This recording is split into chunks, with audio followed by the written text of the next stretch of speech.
안녕하십니까 시청자 여러분, 멋진 신세계 시작하겠습니다. 저는 JTBC 콘텐츠 크리에이터 이용주입니다. 안녕하세요. 저는 당신의 아나운서 강지영입니다. 첫 소식 바로 전해드리도록 하겠습니다. 콜롬비아 무장혁명군 FARC와 콜롬비아 정부가 반세기에 걸친 대립을 끝내고 평화협정을 맺었습니다. 시청자 여러분, 솔직히 이건 여러분과 저희가 거국적으로 박수 한번 쳐야 되는 거 아닙니까? 강지영 아나운서 박수 함께 치시죠. 네. 예. 거기 소파에 누워 계신 분도 같이 박수를 좀 쳤으면 좋겠네요. 펠리시다데스 콜롬비아. 예스. 저는 개인적으로 요즘 드라마 나르코스를 보면서 콜롬비아에 푹 빠져 있었는데 이런 좋은 소식이 들리네요. 드라마를 또 시작했어요. 시작했습니다. 나르코스 진짜 재밌어요. 와. 됐고요. 1964년 농민 발라드로 시작해서 52년간 이어진 콜롬비아 내전, 사망 25만 명, 실종 5만 명, 난민 800만 명을 기록했습니다. 콜롬비아 국민들에게 엄청난 고통이었을 텐데요.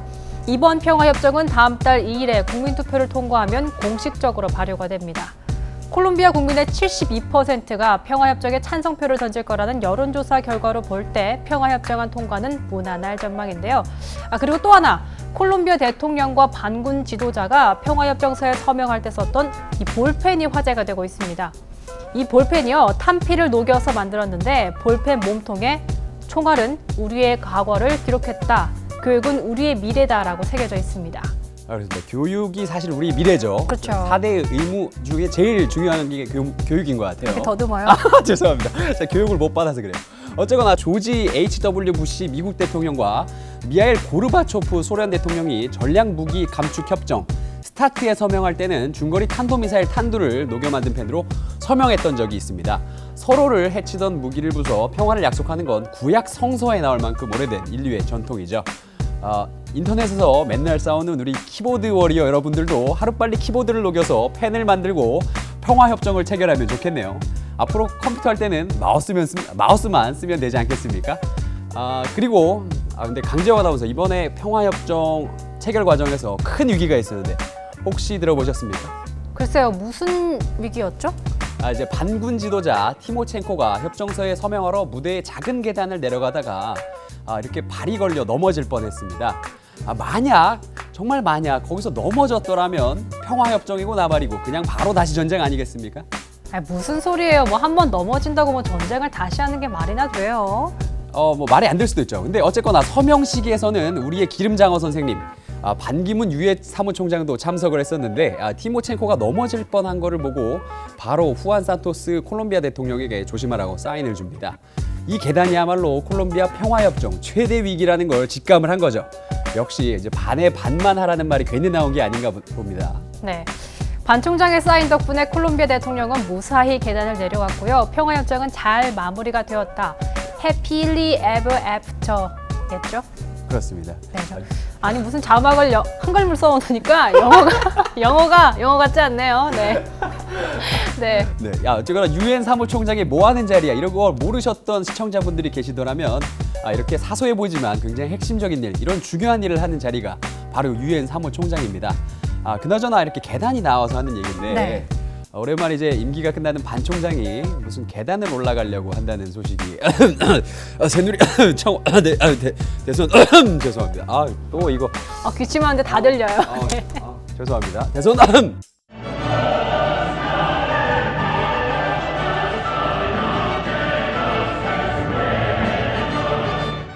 네, 두 번째 소식입니다. 중국이 지구상에서 가장 큰 전파 망원경을 만들었습니다.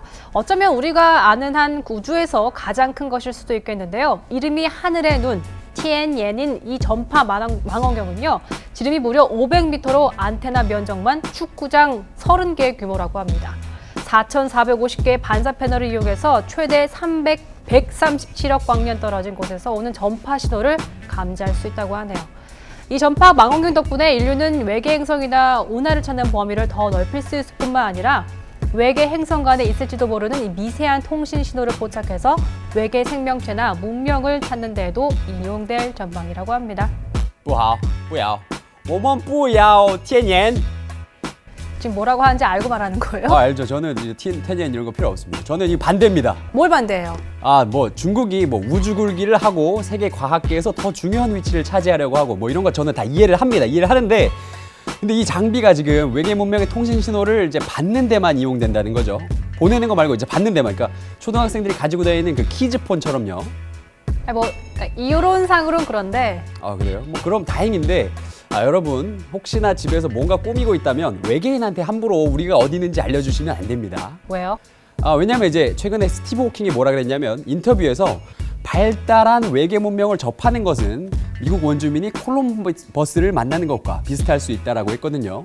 그런 잘못된 만남에 결과가 어떤 것을 초래를 하는지 우린 잘 알고 있지 않습니까? 결국 미국 땅에서 도널드 트럼프가 탄생하고 말았죠. 출생 논란 없이 대선에 출마할 수 있는 미국 태생의 도널드 트럼프가요.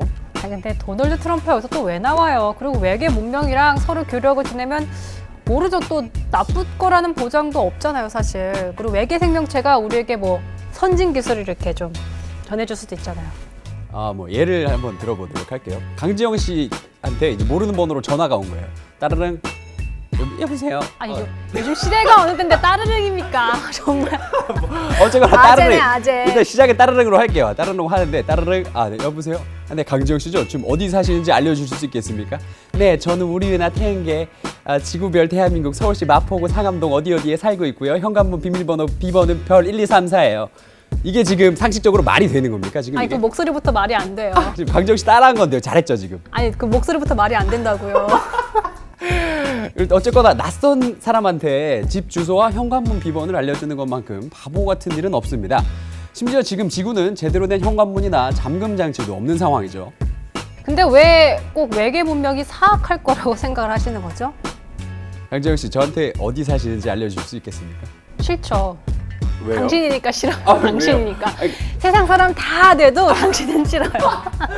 아니, 저는 외계인도 아니고 지구인인데 왜 싫다고 하시는 거예요? 저는 심지어 이렇게 같이 방송도 하고 우리 나름 친분이 있는 사이 아닙니까?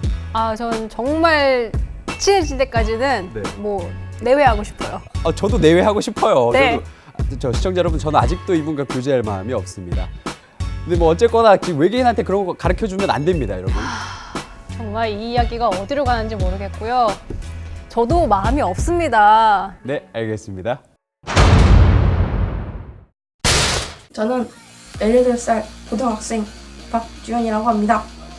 여러분들은 지금 이용다로 씨와 저희 엘프 강지영 아나운서 언니께서 진행하시는 JTBC 멋진 시세계를 시청하고 계십니다. 스타트! Welcome. I have my papers in my hand, but I'm still enjoying every little moment. Well, when the moment comes that I have more bad days than good days, then I have my euthanasia papers. But the time is not there yet. 네, 이번 2016 리우 패럴림픽에 참가해서 휠체어 육상 400m에서 은메달을 딴 벨기에 마르케 베르보트 선수, 자신의 버킷리스트에 안락사가 있다고 말했습니다. 안락사는 환자가 약물 등을 통해서 인위적으로 죽음을 앞당기는 것인데요. 그리고 대한민국 국회는 2016년 1월 8일 회생 가능성이 없는 중환자의 연명 치료를 중단하는 조건과 절차를 다룬 존엄사법, 이른바 웰다잉법을 통과시켰습니다. 2년간의 유예 기간을 거쳐 2018년이 되면 대한민국은 존엄사 허용 국가가 됩니다. 존엄사는 환자가 회복 불가능 단계에 이르렀을 경우에 단순히 연명만을 위한 치료를 하지 않고 죽음을 자연스럽게 받아들이는 건데요. 네, 저희가 왜 존엄사 얘기를 꺼냈느냐, 초기 좋은 분들은 눈치채셨을지도 모르겠는데요. 멋진 신세계가 또 다른 새 코너를 마련했습니다. 정말 줄기차죠? 네, 압니다. 코너명은 바로 침샘 토론입니다. 침샘 토론. 코너명이 왜 이러냐면 JTBC에서 지금 격주로 금요일 밤에 진행하는 밤샘 토론에 대한 오마주입니다. 보고 계시죠? 지국장님? 네, 우리 지영이 한번 해주세요. 네, 그 첫 번째 주제 바로 존엄사와 안락사 문제입니다. 새 코너인 침샘 토론의 첫 주제가 너무 무거운 거 아니냐라고 생각하시는 분들도 계실 텐데요. 저희도 이런 주제는 좀 부담스럽긴 하지만 죽음에 관한 문제 역시 인권의 중요한 부분이라고 생각을 해볼 때 인권을 중하게 생각하는 저희 멋진 신세계에서 다루지 못할 주제도 아니지 않습니까? 그렇죠. 저희 토론에서 부족한 부분은 시청자 여러분들께서 댓글을 통해서 채워주실 거라고 믿습니다. 자, 그럼 Let's begin. 시작해 볼까요? 이영주 씨 먼저 모두 발언해 주시죠. 네, 시작해 보겠습니다. 여러분, 속보가 들어왔습니다. 속보입니다. 이 방송을 보고 계시는 여러분은 모두 다 죽습니다. 저도 죽고 강지영 아나운서 죽고. 죽습니다. 그리고 장 부장 죽습니다. 우리가 아는 모든 사람들이 아무리 길어도 200년 안에는 모두 다 죽습니다.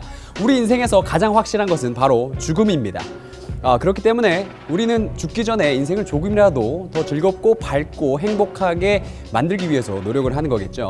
삶을 어떻게 살 것인가, 그 삶을 사는 인간 스스로 고민을 하고 결정을 하는 것처럼 어떻게 죽을까 역시 그 죽음의 당사자가 100% 스스로 결정할 수 있어야 한다고 저는 생각합니다.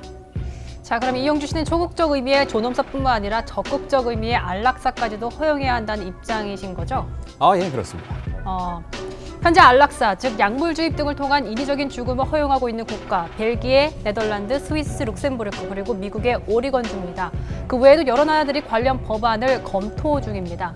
자, 이런 식으로 남의 삶을 포기할 때 돕는 게 세계적인 추세라고 해서 그게 정당성까지 부여하는 건 아니라고 생각을 하고요. 존엄사의 경우에 자연스러운 죽음을 적극적으로 막지 않는 거지만 안락사의 경우엔 삶이라는 의무를 저버리는 일종의 저는 자살이라고 생각을 하거든요. 자살이요? 그렇죠. 글쎄요. 최근 개봉한 영화 미 비포 유에서 사고로 전신이 마비된 주인공은 이렇게 얘기합니다. I loved my life, but it's not my life. 그들을 설득하는 것까지는 인정하겠습니다. 하지만 그걸 넘어서서 막으려 드는 건 그들의 권리를 우리가 침해하는 건 아닐까요? 근데 사실 누구나 큰 고통을 겪으면, 특히나 이렇게 큰 사고를 겪으면 잠시 동안 나약해질 수 있어요. 근데 그럴수록 주위에서 이 잘못된 판단을 하지 않도록 이끌어주고 힘을 낼수록 도와주는 게 바로 인간들의 상과 관계 아닐까요? 아까 삶이 의무라고 말씀하셨는데 저는 그렇게 생각하지는 않습니다. 삶은 의무가 아니라 우리에게 주어진 또 다른 권리라고 생각을 합니다. 안락사를 선택하는 것도 그 연장선상에서 자신의 죽을 권리를 이행하는 것이죠. 벨기에 마르케 베르보트 선수 얘기를 더하자면 대부분의 사람들은 메달을 딴 그녀의 밝은 모습만 봅니다. 하지만 그녀는 극심한 고통 속에 10분도 못 자는 날이 더 많다고 하네요. 우리가 또는 국가 권력이 그런 그녀에게 이래라 저래라 할 수 있을까요? 아니 본인이 못 살겠다는데 뭐 어쩔 겁니까?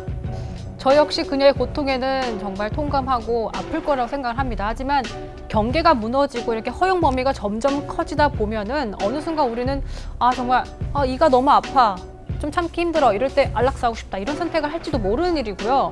좀 과장돼서 얘기하자면요. 그리고 단순히 사는 게 싫어서, 정말 사는 게 싫어서 안락사를 선택한다. 그 사는 게 싫다는 기준이 명확하지 않잖아요. 실제로 2015년에 아픈 데 없이 건강했던 75살 영국인 질 페로 할머니가 스위스로 건너가서 안락사를 선택했습니다. 이유가 뭔지 아세요? 뭐예요? 늙는 것은 암울하고 끔찍한 일이라고 생각했기 때문입니다. 이건 안락사의 탈을 쓴 자살이죠, 명백한. 게다가 얼마 전에 벨기에에서 불치병에 걸린 17살 청소년이 인류 역사상 처음으로 미성년자 안락사를 선택했는데, 성인에 비해서 통증이나 스트레스에 약할 수 있는 미성년자에게까지 안락사가 허용되면 불치병은커녕 학업으로 인한 스트레스가 심한 우리 학생들, 고3들 어떡할 겁니까? 상상만 해도 정말 끔찍한 일이에요. 그렇다고 고3들이 다 자살하진 않겠죠. 안락사하진 않겠죠. 네, 너무 과장하시는 거 아닙니까? 자, 들어보세요. 먼저 영국 할머니 같은 경우는 충분히 발생을 할 수 있습니다. 하지만 그것은 우리가 제도적으로 충분히 막을 수 있죠. 실제로 스위스에서는 그런 무분별한 안락사를 막기 위해서 법 제정을 준비하고 있습니다. 벨기에의 미성년자 안락사 사례는 최초의 사례일 만큼 굉장히 이례적이지만 그렇다고 그의 나이를 이유로 우리가 한 인간이 존엄한 죽음을 선택할 권리를 우리가 침해해도 되는 건 아닙니다. 어쨌거나 안락사가 허용될 경우에 죽음이란 그 생각을 조금 더 보다 가볍게 여길 소지가 크고요. 사실 죽음, 태어나는 것도 그래요. 그건 신의 뜻이고 삶은 인간의 몫이란 말도 있습니다. 그만큼 죽음을 무겁게 생각해야 한다는 뜻이 아닐까 싶은데요. 잠깐만요. 인간에게 병과 고통을 준 신께서 그것으로부터 해방될 기회도 안 주고 고통스러운 나날을 보내게 하는 건 넌 아직 내 뜻에 이르지 못했으니 좀 더 참아라, 뭐 이런 뜻인가요? 그렇다면 신은 무슨 가학성애자입니까? 제가 로또 살 때 말고는 신에게 이야기를 해본 적이 없어서 개인적으로는 전 그분을 잘 모릅니다. 하지만 절대로 신께서는 그럴 뿐이 아니라고 저는 생각을 합니다. 방금 발언 괜찮겠어요? 좀 센 것 같은데. 가학성애자는 좀 센 것 같은데. 조금 세긴 한데 뭐 이런 게 제가 인터넷에 있는 이유가 아닐까요? 인터넷에서 모두에게 정중한 사람은 강지영 아나운서 한 명이면 됩니다. 혹시 문제가 생기면 이번 주에 로또를 살 때 제가 그분께 사과드리겠습니다.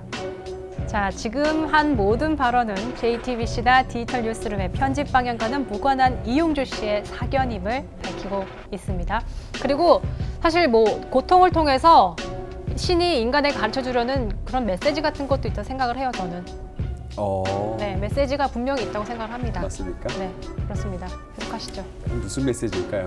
뭐. 메시지는 분명히 있다고 생각을 해요. 고통을 통해 사람이 단단해지는 것처럼 분명 뭔가 있다고 생각을 합니다. 네, 뭐 계속 이야기하면 이게 신에 대한 논쟁으로 갈 것 같아서. 네 그렇습니다. 네. 어쨌거나 제가 생각하는 신은 자비롭습니다. 고통에 몸부림치는 불쌍한 영혼이 만에 하나를 극단적인 선택을 했다라도 그분께서는 아마 그마저도 이해하실 겁니다. 저희들은 이제 물을 안 먹고 계속 진행하다 보니까 침샘이 날아가고 있지만 토론이 끝날 기미가 안 보이는 것 같아서 오늘은 여기까지 좀 하도록 하고요. 자, 정리해보자면 우리 누구에게나 찾아오는 죽음, 잘 대처하는 건 우리 모두의 일입니다. 우리 모두의 선택이고요. 시청자 여러분, 그리고 전 인류가 끊임없이 고민해야 될 문제라고도 생각을 합니다. 여러분들이 댓글을 통해서 이 토론을 잘 이어가 주시길 바라겠습니다. 침샘 토론 첫 시간 여기서 마치겠습니다. 싸우지 마시고요. There is only one God, and his name is death. And there is only one thing we say to death. Not today. 네, 안녕하세요. JTBC 디지털 뉴스룸 막내 인턴 축덕 주현민입니다. 제가 응원하는 팀은 비밀입니다. 네, 인턴 브리핑 시작하겠습니다. 네, 여러분 최근 인터넷에서 이 동영상 한 번쯤은 보셨을 것 같은데요. 영상의 주인공은 일본인 싱어송라이터 피코타로입니다. 만화 원피스의 해군대장 키자루 혹은 짱구 유치원 원장님을 빼닮은 피코타로는 중독성 있는 멜로디에 의미를 정말 알기 어려운 가사를 담은 펜 파인애플 애플펜으로 전 세계 인터넷에서 가장 핫한 인물이 되었습니다. 수많은 패러디와 커버 영상들이 인터넷에 올라오고 있고 이 노래에 중독된 사람들이 무려 10시간짜리 영상을 만들어서 서로 공유한다고 하는데 아니 원본 영상이 1분인데 그럼 대체 얼마를 돌려보는 걸까요?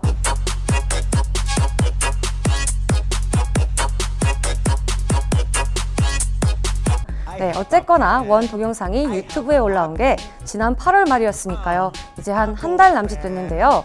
벌써 조회수 700만을 돌파했다고 합니다. 외신들은 벌써부터 제2의 강남스타일이 될 거라고 전하고 있습니다. 이 피코타로의 정체는 일본 코미디언 카즈히로 코사카입니다. 평소에는 DJ 코사카 다이마오로 활동하고 있습니다.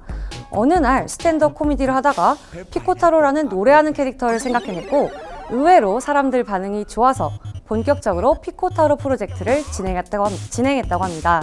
네, 이런 대박을 칠 줄은 본인도 설마 몰랐겠죠. 대체 이런 이상한 뮤직비디오에 전 세계 사람들이 왜 열광할까요? 펜, 파인애플, 애플 무슨 의미가 있다고 라고 좀 냉소적으로 말하려고 했지만 어느샌가 저도 모르게 약간 흥얼거리고 있는 자신을 발견해 버렸습니다. 사람 일이라는 게 정말 모르는 것 같아요. 네, 지금까지 인턴 브리핑이었습니다. 감사합니다. 안녕. 또 만나요.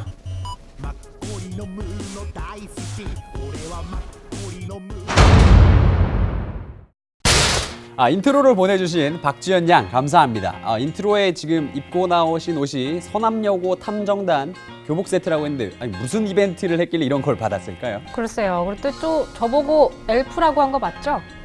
예, 맞습니다. 엘프. 네, 본인은 이제 강지영 엘프 아나운서의 진정한 팬이고 저한테는 용다조, 누안조라는 줄임말로 암호문을 보내셨는데 강지영 아나운서 이게 무슨 뜻인지 짐작이 되십니까?